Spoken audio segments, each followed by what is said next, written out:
Magandang buhay! So, mga ka-listeners and ka-readers, andito na naman tayo sa panibagong segment na pinagatang Mga Nobela sa Mata bilang isang bahagi ng Paninigang Pilipino. Partner, simulan na kaya natin to. Tara na, simulan na tayo. Ay, pero para sa larong forum na to, Alam mo ito, okay? Hinandaan dito. Ayan, sa pagbubukas ng ating talakayan, para lang sa kaalaman ng lahat, ang layunin ng podcast na ito ay pag-usapan at suriin ang papel ng Wattpad sa iba't ibang aspeto ng ating lipunan, lalo na sa politikang wika, edukasyon, at sa kabataang Pilipino. Sa diskusyon natin ngayon, alam kong nais natin mas maunawaan kung paano nakaka-impluwensya ang Wattpad sa paraan ng pagbabasa at pagsulat ng mga kabataan. Kasama na rin dito, no, kung paano nila nahubog yung paggamit nila ng wika, yung kanilang pagtingin sa panitikan, at kung paano sila natututo sa loob at labas ng paaralan. No. Atin din malaman dito at maririnig nyo yung parehong positibo at negatibong epekto nito upang mas maging malinaw ang papel nito sa kasalukuyang henerasyon. Kaya naman, ano pang hinihintay natin, no? Ano, simulan natin? Saan na ba yung pagisita natin? O, saan mo ba yun?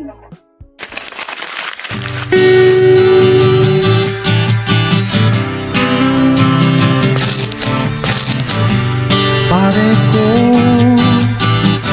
meron akong problema. Huwag mo sabihin na naman. Oh, Diyos ko, ano ba naman ito? Diba, tangina,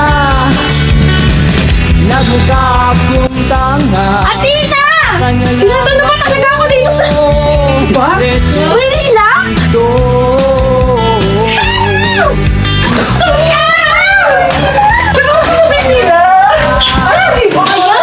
Para mga produktong mga dumi!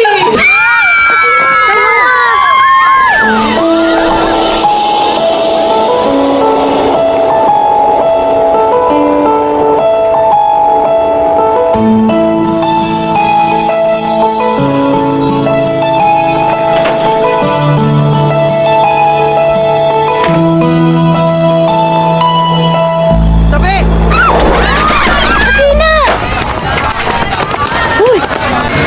Kamusta? Gangster!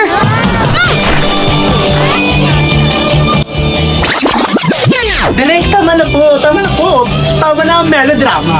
Ngayon, tingnan muna natin ang layunin ng podcast na to. Direk, paki-flash niya. Sige.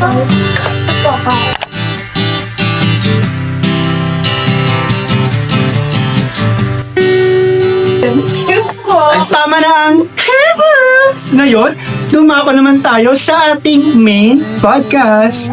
Kenji, I can't breathe. Bakit? I can't breathe. Why? Huwag mo Ayos na sabihin yun. na naman.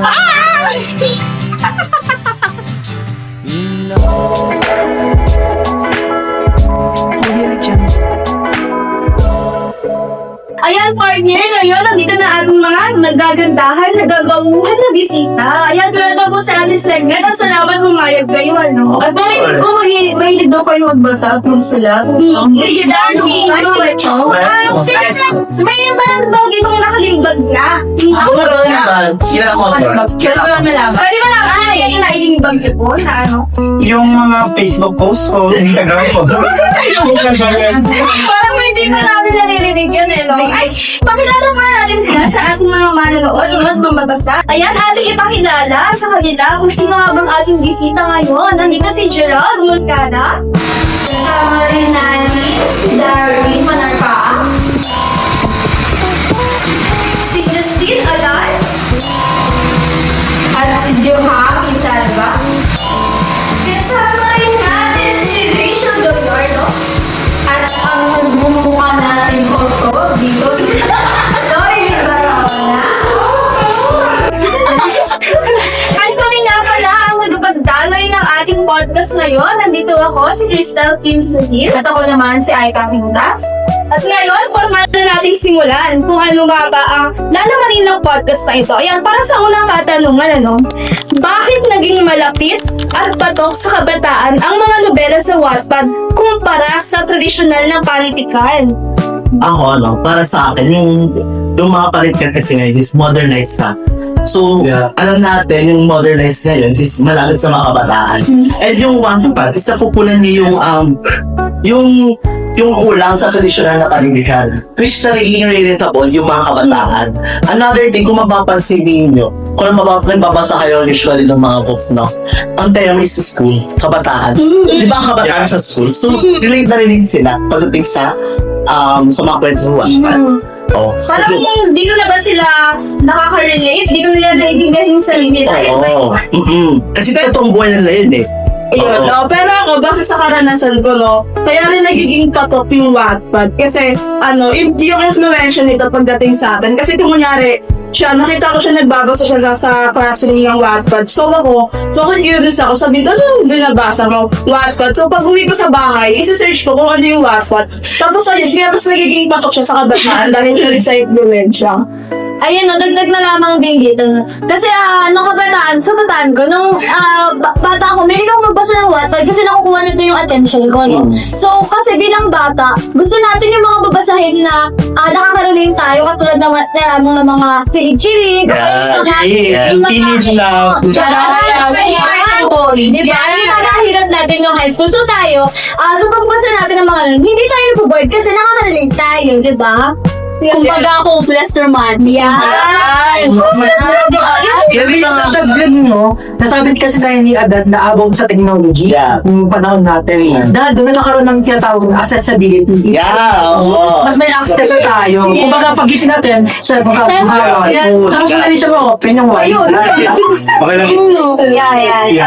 Tsaka hindi rin siya sa teknolohiya. Meron din kasi sa adaptation, no? Na mga, and meron din book na mabili natin na nabibenta din ng mga author. At saka kapag pinanood nila yung adaptation, syempre mahigayit sila magbasa. Ano ba yung kwentong talaga? Ano yung pinagkaiba nun sa may sense na sila binabago nila sa adaptation lang, wala sa libro. Parang lumalaman na yung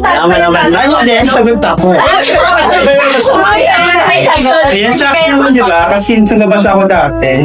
Para sa Wattpad, doon natin makita yung gusto natin mayroon sa buhay natin. Kuhain, di ba? Meron ko mga kasalubong sa hall. Parang doon natin-feed yung mga fantasy natin. So parang naikaya tayo magbasa. Kaya siguro mas patok din siya sa mga kabataan. Di ba? Kasi kuhain, yung sa akin, nabasa ko na rin yung spam niya. Kapag kita ka sa rin yung spam niya, di ba? Pinasabi mo namin ako pag di ba yun? Encounter ka naman. Actually, maraming nagpapapictures. Pero kidding aside na yun, parang dun namin pinag mga fantasy natin.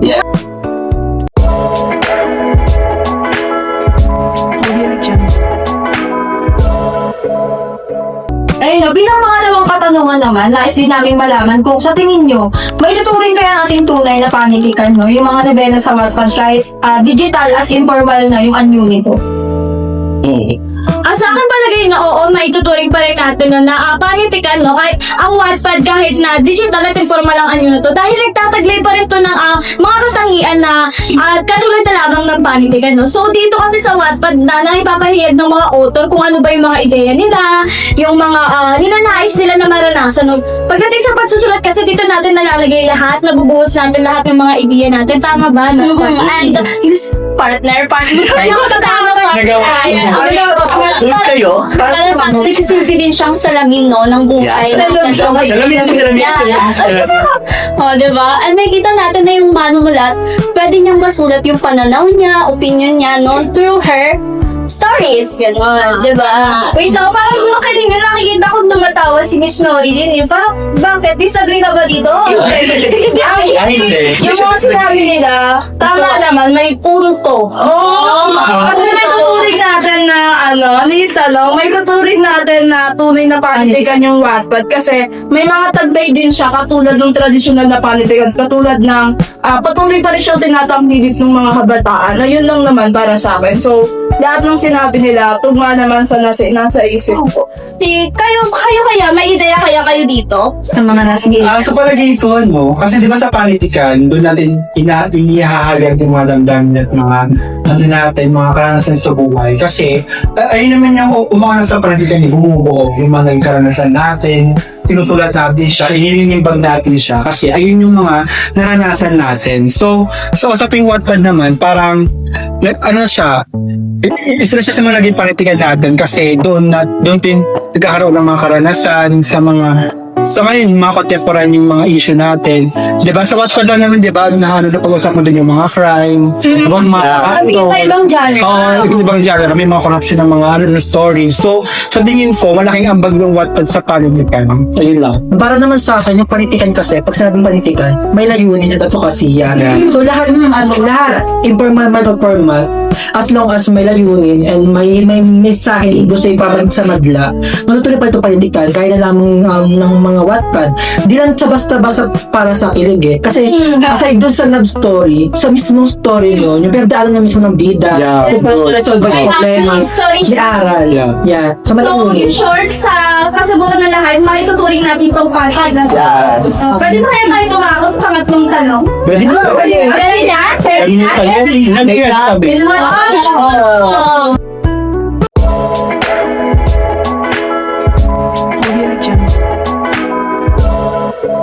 Para sa ating pangatlong katanungan, nasa gina na tayo ng ating podcast. Para sa tingin niyo lang, paano nakaka-apekto ang Wattpad sa paggamit ng wika at sa kakayahan ng kabataan sa pagbasa at pagsulat? Ayan, anong take niyo kaya dito? Negatibo, positibo? Ano kaya? Paano nakaka-apekto? Sa loob ng paaralan, di ba? Ako naman, kasi may na-research ako, according to Esther et al. Na yung yung Wattpad daw is nakakapag siya sa pagpapaunlad sa Amerikang pagsulat ng isang kabataan. So for example ako, di ba? Kasi yung Wattpad, di ba nobela siya? So kapag parang din ang Wattpad na babasa tayo, malaking naging ambag din sa vocabulary natin. Di ba? Kapag ako lang ba, yung kumari may nakita kong word sa Wattpad na hindi ko sinesearch na. Yes. Di ba nagiging malawak yung mga vocabulary natin. Aside from that, parang minsan di ba, kapag gumawa din ng mga salaysay, parang merong mga idea sa Wattpad na di ba nakukuha natin, parang kapag susulat tayo, parang, di ba parang naging balawang kung naging descriptivo, di ba? Parang i-explain na ng pinaka-descriptive yung isang salaysay. Ayan, darling, no? Parang positibo yung mga nasabi mo, nagdagdag sa vocabulary. Pero meron din yung negatibong side kasi parang nadadala na natin to sa writing. Ayan, may comment ako dyan. Actually, based from my own experience ko, no?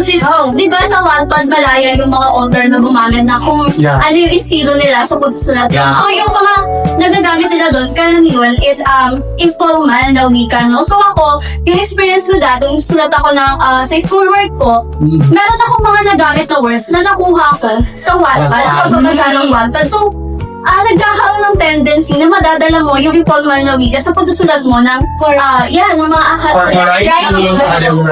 Pero yun na may natutulong talaga yung Wattpad pagdating sa pagsusulat, pagbabasa, nadadala na namin po sa pang-personal. Tsaka sa paggamit ng wika, no, hindi lang siya basta straight na makikita mo na lahat doon, English, hindi ka straight. English ko, mostly na, makikita mo na malaya rin yung pag-hain at malaya rin yung pagsusulat nila. Natandaan niyo ba yung may nalikhala sa Wattpad yung about sa past? Okay kayo hindi niya. If gusto nyo magbasa ng mga straight, Filipino, na may halong Spanish, very recommend namin yung I love this. Kung saan nga ulit yun? May touch siya ng history and yung mga nobela na yan, may adaptation na pinanood ko yan. Ayan. At ayan mo, nalaman na natin yung mga inyong positibong komento. Dako na tayo sa ating pangamat na tanong. Kaya na ba? Kaya na? Buhay pa ba? Kaya Buhay pa! Buhay pa!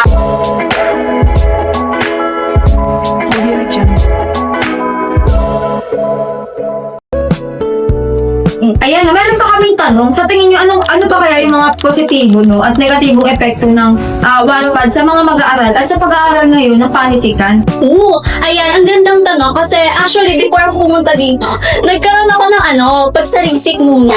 Kasi nagkaroon ako ng idea.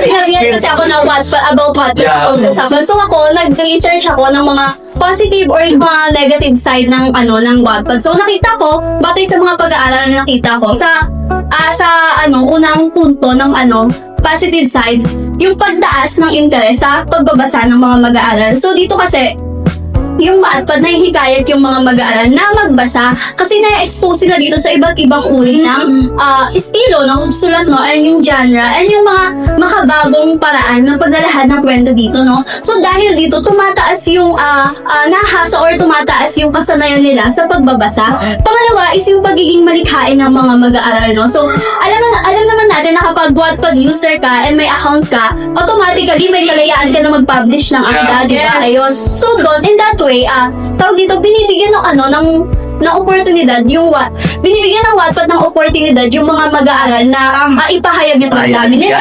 So, pinipiling edad kung sino masarap. Yung yung opinion, damdamin, napapahayag nila yun sa mga sinusulat nilang akda. Tsaka pwede mo siya madala hanggang pagtanda. Pero sa kalakip ng mga positibong epekto nun, syempre meron din mga negatibo. Diba? Tama. Kunyari, sa pagbabasa ng Wattpad, yung time management natin, hindi na natin nakukontrol dahil namumuro na tayo makakasa. Hindi na maumasa. Hindi na natin yung madamay natin gawin, gano'n. Kasunod dito yung pagkalulong din, no? Ang Wattpad kasi, maaari may makuha talaga tayo na mga impormasyon, ngunit may kakalakip ito na mga negatibo rin, no? So, ako kasi, katulad nabanggit ko kanina, nagbabasa ako ng bata ako, napansin ko rin sa sarili ko na kapag nagbabasa ako ng Wattpad, wala na akong ginagawang maghapon, kundi magbasa lang talaga, no? Tapos, imbis na magbasa ng readings, binabasa ko Wattpad, hindi ko mapigilan sa sarili ko kasi parang nahook na ako dun sa kwento na hindi ko na siya magawang tantanan, gano'n. Yun. Dagdag ko din yung kalidad ng mga nilalaman ng akda. Hindi kasi lahat ng mababasa natin ngayon sa Wattpad is may tamang grammar or may tamang informasyon and may magandang aral na madudulot, no? Yeah, in this way kasi baka ma-influensyahan, di ba? Ma-i-influensyahan yung mag-alaga na. Tsaka merong mga aklat na pang matanda lang. Yung mga yung mga SPG, yung mga akda ni Sisi, kung talaga Sisi talaga yan. Si Makatang Malaya, kaya niya. Nakabasa na ko sa Hindi ko na po experience.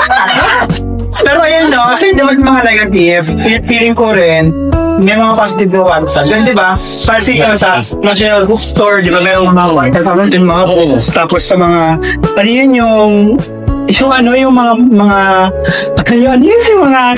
bigyan niyo ko ng mga yung mga bookstore.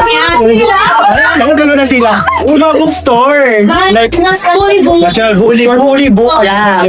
expression. Di ba maraming mga doon, mga category ko, Wattpad books. Yeah. Hindi lang siya nakukulong sa app lang. So, ibig sabihin, parang tumataas yung mga yung audience niya, hindi lang siya sa cellphone. Paano kung pala gusto ko bumasa sa libro, sa cellphone? Ayan, connected din dyan yung isa pang positive side na madaling ma-access na yung paliagan. Yeah. Kahit offline or online, diba? Kasi minsan app na lang siya or website na lang siya. Hindi na kailangan bumili ng mga mamahaling libro. Yes. So, ang dali niya na ma-access, no? Siguro dagdagan ko rin yung yung sinabi mo kanina, yung sa pagbabasa nila. Kasi, nung naturuan tayo ni Prof. Lomtong, nalala nyo ba? Yeah. Ang pagiging isang way para maging isang magaling na manunulat is yung pagbabasa. Yeah. So, pag nagbabasa ang isang tao, lalo yung mga kabataan nyo, kasi ang Wattpad, ang unang goal ay ang target ito yung mga kabataan. No? Nagiging na-enhance yung creativity ng bata pagdating sa creative writing. Imagination nila. Sa pag-aaral na Estera at 2020. Ayan daw. Uy, gawin sa akin yan Ano ba sa'yo? Sige lang, finger clap. Okay, continue.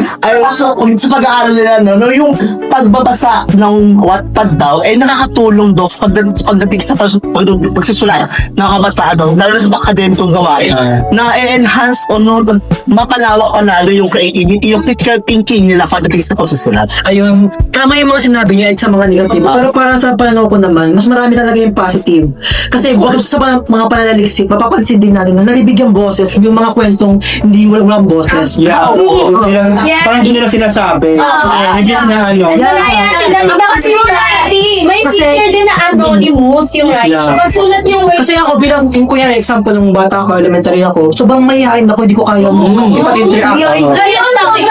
Ano? Ginagayan. Pero dahil doon, mas yung Ano yun? Pangisan! Pero dahil doon, mas nakapagsulat ako ng ano, Yeah. in my own way, doon ko nabubuhos lang. Ayun So, po. yun. Parang sa tanong na to, nailabas niyo lahat ng Pawis. Pawis. Yeah. Para sa panglimang tanong, bibigyan namin kayo ng onting oras para mag-isip dahil ito Oh my ng God. Oh, isip na yung sound. Hindi niya rin sukatan isang taas. Bakit? Ba't di mo? Kailangan itagot yung hotdog. Diretso na. Diretso na? Diretso na tayo. Gusto mo Gusto ko muna mag-retouch. Sorry. Reclamation.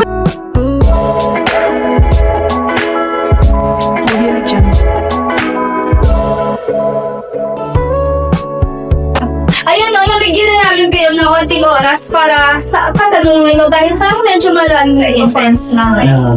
Para sa ating katanungan, panglima, sa panahon ngayon, paano natin mababalanse ang paggamit ng Wattpad at ang pagpapahalaga sa tradisyonal na politikang Pilipino? Ayun, katulad nung kanina pa natin pinaglalaban na yung Wattpad, hindi siya nagiging kapalit ng tradisyonal na paninigan natin. May tuturing natin na mababalansin natin yung paggamit ng Wattpad kung yung tradisyonal na panitikan is pagsasamahin natin o integrasyon sa madaling salita. Ayun yung tamang paraan para mabalanse yung paggamit natin ng Wattpad. No? At kung titignan naman natin kung ano yung magiging gabay ng guro para mas palinangin pa ito, syempre yung dapat siya mismo yung mamimili ng akda sa mga mag-aaral na konektado mismo sa curriculum para alam natin na yung binabasa ng estudyante nung mag-aaral is konektado sa curriculum at mas masasabi natin na magiging makabuluhan yung pagbabasa nila. Kayo ba? Ano nyo? Siguro I think balance yung ginagawa ko kasi ako, meron akong Wattpad sa ako, nagbabasa din naman ako, pero nagbabasa din ako. Naalala mo yung binigyan tayo ng libro? Sino ka nakakuha? Ako. Ano na ako? Ayun, binabasa ko yun, and at the same time, nagbabasa din ako sa Wattpad. Ano ang tutunan mo? Sa PWF. Tapos yung ayun, tuloy tayo. Tutuloy. Ano? Ayun, nakikita natin din yung balanse pa din, di ba, ng pagpapahalaga. Kasi ginagamit ko pa rin naman buod, di ba? Tsaka balanse siya kasi katulad ng sinabi ni Ida nung kanina, nagiging training ground siya o nagiging kabay siya para mas matuto pa yung mga mag-aaral na magsulat, mas maging malikain, gano'n. Kaya nagiging balanse rin talaga yung pandami. Kasi sobrang lawak na yung access. Sinabi niya yun, sabi ni Paolo, ayun yun. May teknolohiya tayo, may libro, di ba? May social media. Saka sa panahon ngayon, na umuusbos na yung tech. Hindi na natin may iwasan na magkakaroon talaga ng mga digital. Sa mga story, di ba? Siguro isa rin sa mga paraan para mabalansin ko lang is pagtangkilik. Kung sa lahat, pagtangkilik ay tamang pagbibigyan ng pondo para sa mga kanila, lalo sa mga listo sa paaralan. Kasi paaralan, di ba? Although katsabi natin na salitang binigay, pero wala talagang pondo. So, ang ginagawa talaga ng mga kabataan, maling even yung mga teachers, cellphone na kasi nandun ng access. Pero kung bibigyan ng tamang access lahat ng paaralan, in terms of study sa cellphone, tapos sa mga traditional devices, Tama yan. mas mapabalansin kasi wala problema sa mismong paggamit. Ang problema, mismong material. Ayun, mas mababalanse din natin yung paggamit natin ng Wattpad kung patuloy pa rin natin iugaliin yung respeto sa akda, yung tamang paggamit Ethics. Oo, yun, ethics ganon. Mas mababalanse natin siya kung pamanatiliin pa rin natin yung mga ugali na ginagawa natin sa tradisyonal na panitikan. Hindi siya dapat mawawala para mas mabalanse. Siguro yung nagasuntihan medyo kami na yung mga mga informal na dadalhin sa Wattpad. Siguro, bilang mambabasa, siguro kung maging aware din tayo sa ano yung ginagamit natin na wika kapag maging balance. Hindi important na basa natin sa isang Wattpad. Is pwede namin siya magamit sa mga academicals, panalistic kasi magkaiba sila. So sa akin lang, mga basis sa mga leaders natin na maging aware mo rin tayo. Kahit na binabasa natin siya per ROC, mag-cover rin tayo at maging, hindi rin tayo. Talagang nababasa natin. Kasi di ba, hindi naman lahat sa Wattpad is totoo. Pagkakagay mga fantasy, mga fanfiction, Kaya minsan may mga doon, warning, bagbasa disclaimer. Kaya di ba, rin ngayon, dapat na mas maging maging aware tayo, mapanulit tayo sa itong makabagong panahon.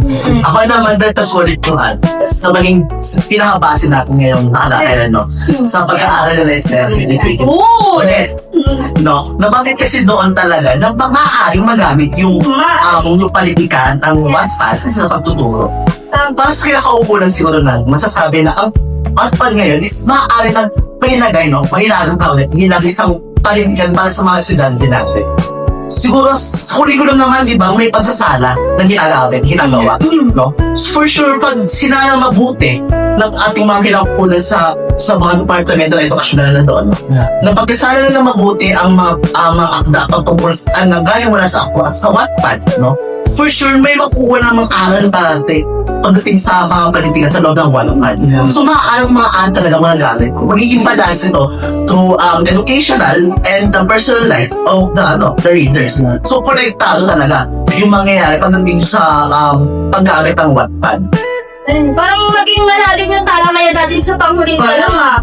Parang na-touch yata yung mga... Parang na-touch yung mga viewers natin dyan. Ayan, para naman mas makuha pa natin ang kanilang atensyon na magbasa sa Wattpad at panatilihin ang ang ating panindigan sa panahon ngayon. Ano kayong maaaring yung maging mensahe para Saka aritin ko, itong mga kasama natin ngayon ay magiging future teachers. Future teachers. Ayan, paano yung ma-apply ito? Paano yung share sa inyo? Sa mga dating estudyante na, alam niyo yun, yung makakabasa ng Wattpad, yung mga magkansulat, no? Ako po. Ako kasi nili.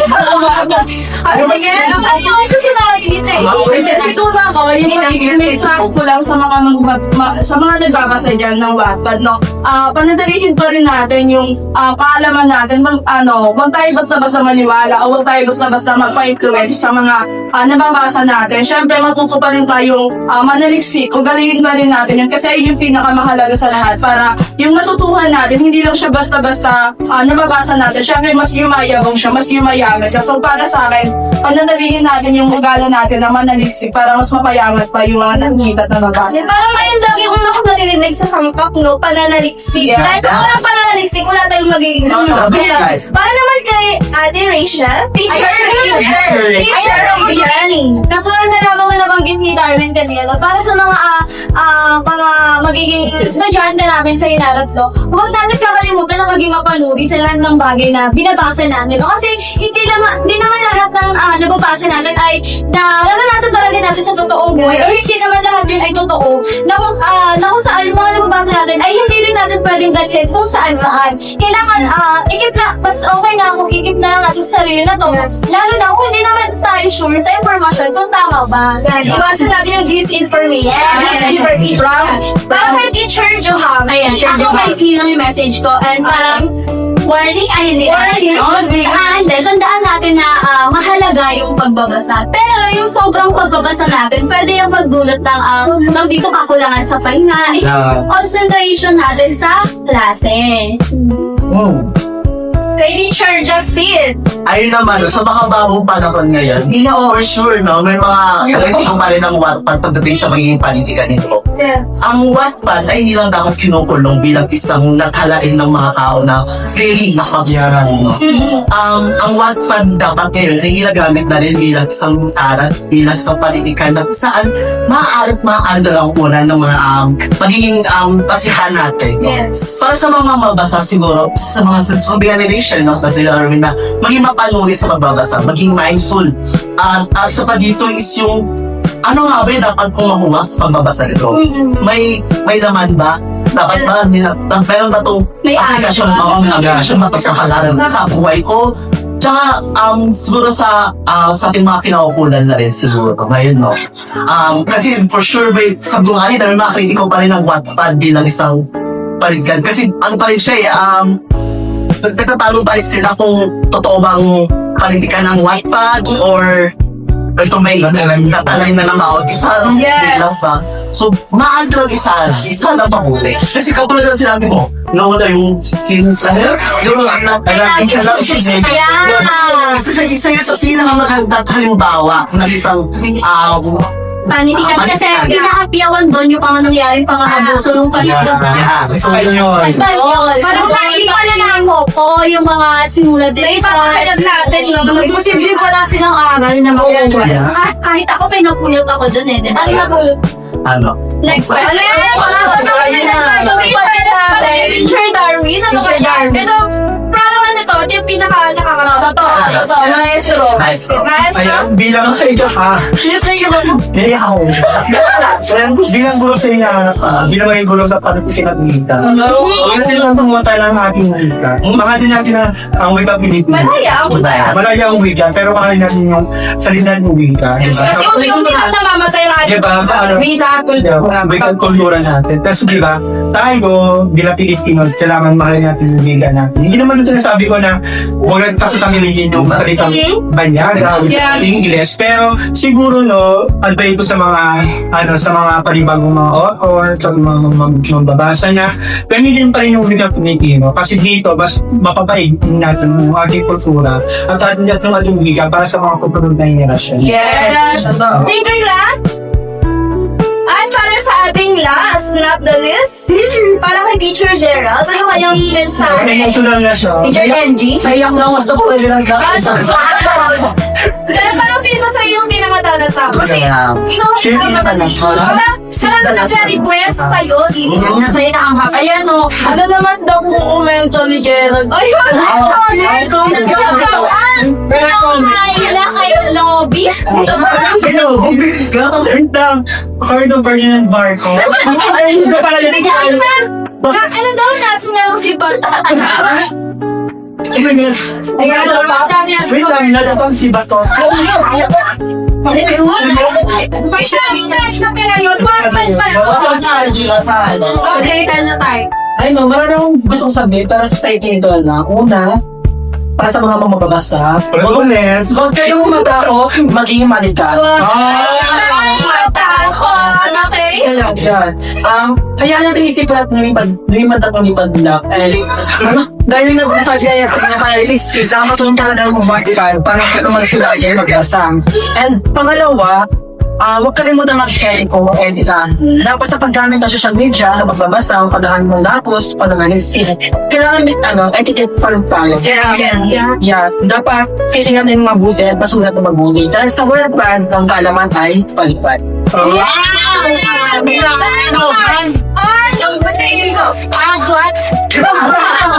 Dahil sa mga talagang kaalaman sa lipat.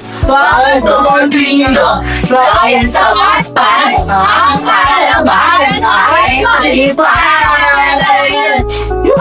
Okay, yan ang kami inihanda dito bilang pangwakas. Nasabi na muli palakpak. Anak na kay Darwin. Ayun, kaya naman para sa ating mga kawat-banders, palagi nating isaalang-alang na ang wika at pantikan ay patuloy na umuunlad kasabay ng pagbabago ng panahon at ng teknolohiya. Kasabay nito, mas nagiging malawak ang paraan ng ating pagbabasa at paglikha ng mga akda tulad ng nasa Wattpad. Mahalaga na hindi lamang tayo basta tagasunod sa uso, kundi maging mapanuri sa nilalaman na ating binabasa. At sa ganitong paraan, mas mapapalakas natin yung ating kakayahan sa kritikal na mag-isip at mas magiging responsable tayo bilang mga manunulat at mga mambabasa. Kaya sa pagtuloy na pag-usbong ng panitikan sa digital na panahon, tandaan natin na ang tunay na halaga nito ay nakasalalay sa kung paano natin ito gagamitin para sa pagkatuto, pag-unawa at paghubog ng mas maunlad na lipunan. Ayan, kaya partner, masalamatan naman natin nagiging guest natin. Masalamatan natin ang mga ligal for today, no? Parang malaki tayong natutunan sa araw na ito at parang wait now, parang gusto ko ng next episode. Gusto ko ba? May gusto kong iwan na tanong si Dar. Abang-abang. Kailan makukulong si Sam? Kaya naman, mga kawat-fathers, Manatili tayo nakasubaybay at abangan ang ating mga susunod na episode. ay, parang gusto kong magiging kasabon sa inyo ng magandang buhay. Pwede ba yun? Para sa ating mga viewers, Sige, mga sige, haters, bago tayong Ano ba yun? Samahan kayo, pento. At, gusto niyo ba ito kayo? Yung pag-view. Magandang dalawang buhay. Ayun lang. Okay, 1, 2, 3, go! Magandang buhay! Mamaalam tayo sa mga viewers. Paalam!